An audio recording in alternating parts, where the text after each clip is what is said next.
பாட்டியின் மனக்கணக்கு. வதனா கணக்கு பாடம் என்றால் புலியை பார்த்தது போல மிரண்டு போவாள்.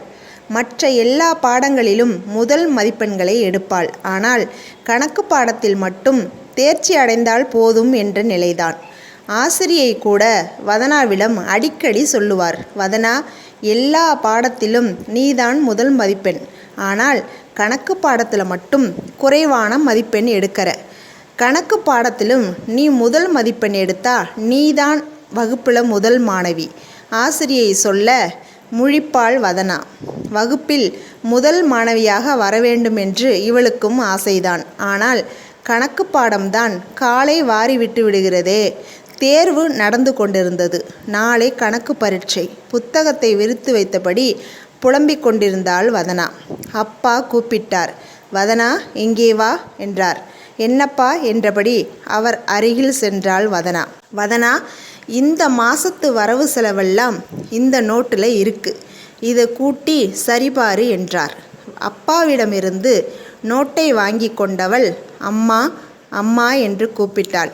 ஆமாண்டி, எல்லாத்தையும் எடுத்து உனக்கு கையில் கொடுப்பாங்க என்று சினத்துடன் சொன்னாள் அம்மா.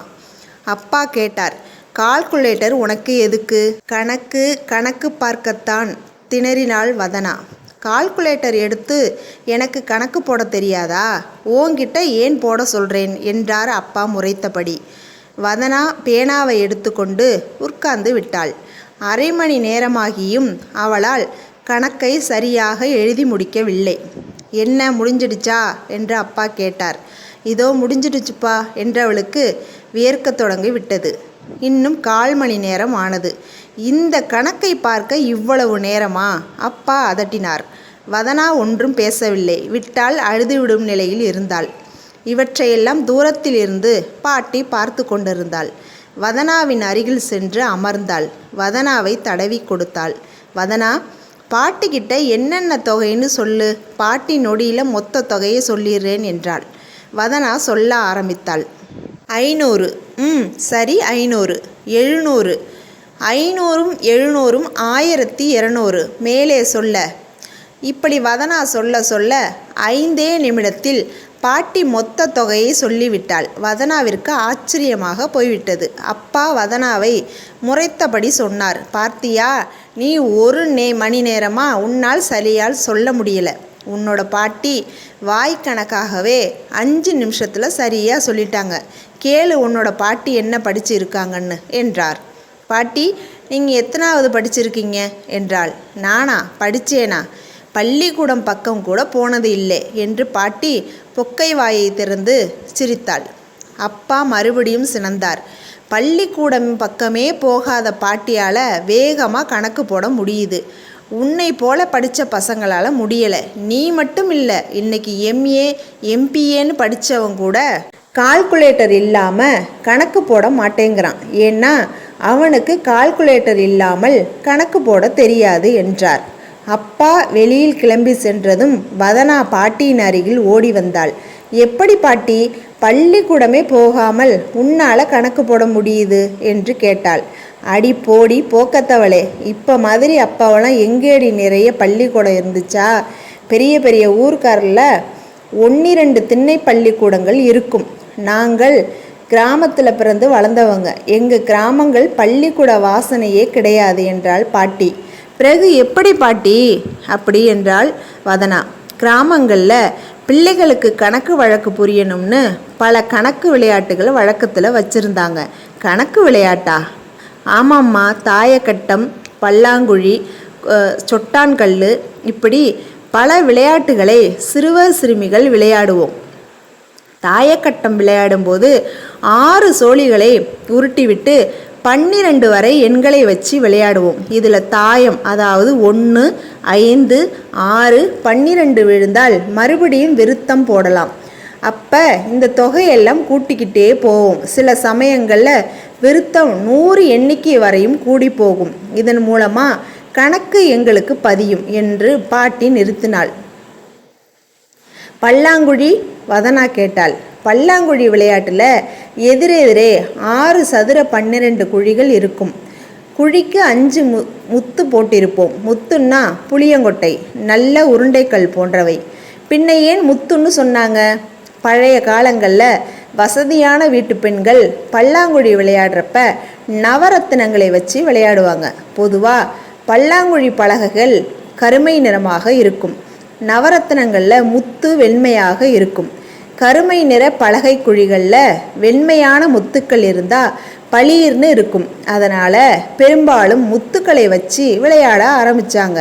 பின்னால் வந்தவங்க புளியங்கொட்டை கல்லுன்னு வச்சு விளையாடினாலும் அதையும் முத்துன்னு தானே சொன்னாங்க என்றாள் பாட்டி. பாட்டி, பல்லாங்குழி பாதியிலேயே நிற்கிது என்றாள்.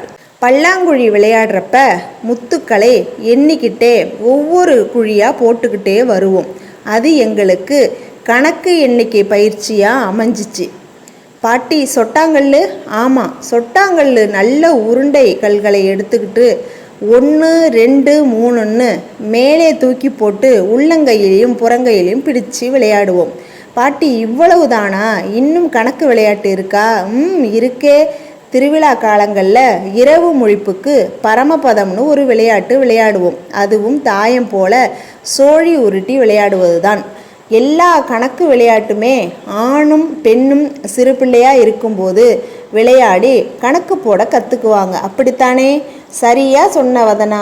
ஆண்கள் கூடுதலாக தொழில்முறையில் நிறை கணக்குகளை தெரிஞ்சுக்குவாங்க.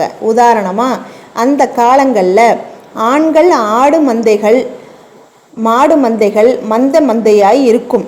அதனால் ஒரு இடத்தை விட்டு இன்னொரு இடத்துக்கு போகும்போது அந்த ஆடு மாடுகளை எண்ணி சரிபார்க்க வேண்டிய கட்டாயம் இருந்துச்சு.